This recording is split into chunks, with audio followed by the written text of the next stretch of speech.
काहीच जमत नसेल तर स्वतःच्या नाकर्तेपणाचं खापर महिलांवर फोडून मोकळं व्हायचं, या विकृत पुरुषप्रधान मानसिकतेचे प्रतिनिधी भरत गोगावले आहेत. शिवसेनेत ज्यांच्यामुळे त्यांना पद मिळालं, प्रतिष्ठा मिळाली, मानसन्मान मिळाला, ज्यांनी ओळख दिली, आज त्यांच्याच नावावर स्वतःच्या गद्दारीचं पाप झाकण्याचा केविलवाना प्रयत्न हा भरत गोगावले करत आहेत.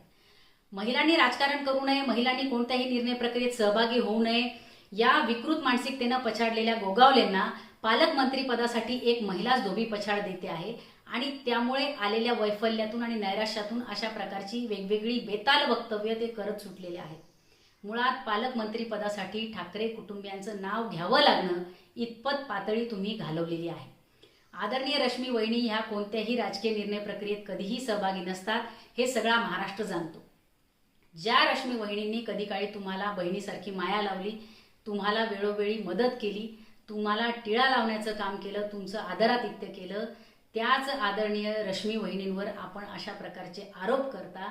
मुळात अशा सोज्वळ माऊलीवर अशा प्रकारची टीका करून भरत गोगावलेंनी स्वतःची लायकी दाखवून दिलेली आहे.